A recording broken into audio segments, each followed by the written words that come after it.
দুর্ভাগ্যের বিষয়।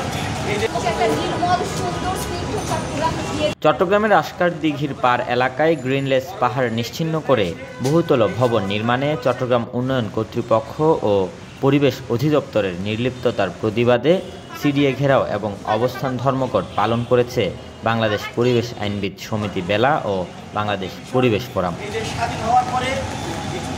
বৃহস্পতিবার দুপুর ১টার দিকে সিডিএ চত্বরে জড়ো হন সংগঠনের নেতৃবৃন্দ ও পরিবেশবাদীরা। এই সময় শহরের পাহাড় কেটে দখল চেষ্টায় ক্ষোভ ঝাড়েন বক্তারা।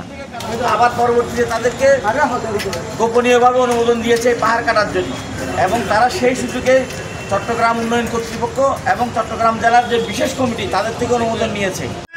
আমি সবার কাছে অনুরোধ জানাচ্ছি, আজকে এর একমাত্র কারণ হচ্ছে আজকে এই পাহাড় কাটা বন্ধ হতে হবে, কিন্তু এই পাহাড় কাটার জন্য যারা যারা এখানে জড়িত আছে সরকারি কর্মচারী।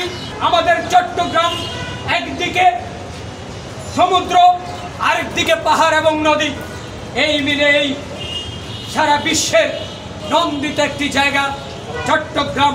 সেই চট্টগ্রামের নদীকে ধ্বংস করার জন্য কর্ণফুলী নদীকে ধ্বংস করে দখল করে আজকে খালে রূপান্তর করেছে। চট্টগ্রামকে আমাদের পরিবেশ বিপর্যয়ের দিকে ঠেলে দিচ্ছে। একদিকে নদী দখল করছে, ওদিকে পাহাড় কাটা হচ্ছে। এই কারণে আজকে চট্টগ্রামে পরিবেশ বিপর্যয় করছে। একটু বৃষ্টি হলে আজকে জলপথের সৃষ্টি হচ্ছে। পরবর্তীতে এই অবস্থান কর্মসূচিতে যুক্ত হন সিডিএ চেয়ারম্যান মোহাম্মদ ইউনুস। এ সময় গ্রিনলেস পাহাড় দখল রোধে পদক্ষেপের কথা বলেন তিনি। পাহাড়কে আমাদের যে কোনো মূল্যে রক্ষা করতে হবে, পুকুর জলাশয়গুলো রক্ষা করতে হবে, খাল নালাগুলোকে রক্ষা করতে হবে।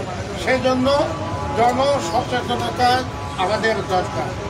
আমি বলি আমার সাংবাদিক ভাইরা, আপনারা যারা পরিবেশবাদী আন্দোলন করছেন, আপনারা হলেন যে আমার চোখ, আর আমি হলাম আপনাদের কর্মী। আপনারা আমার দুই চোখ দিয়ে সারা চিটাগাংকে দেখতে পারবো না, কিন্তু আপনাদের লক্ষ্য চোখ যদি এর প্রতি দৃষ্টি রাখেন, আমাকে বলবেন, আমি সরাসরি সেখানে চলে যাব। আমি আপনাদের কর্মী এবং সেটিকে রোখার জন্য আমি আমার সর্বশক্তি নিয়োজিত করব। পরে বাংলাদেশ পরিবেশ ফোরামের সিনিয়র সহ সভাপতি চৌধুরী ফরিদ, বাংলাদেশ পরিবেশ আইনজীবী সমিতি বেলা, চট্টগ্রামের কার্যালয়ের সমন্বয়ক মনিরা পাবিন রুবা, বাংলাদেশ পরিবেশ ফোরামের সাধারণ সম্পাদক আলিউর রহমান স্বাক্ষরিত একটি স্মারকলিপি সিডিএ চেয়ারম্যানকে হস্তান্তর করা হয়। Robin Dasgupta, news now 24, Chittagong.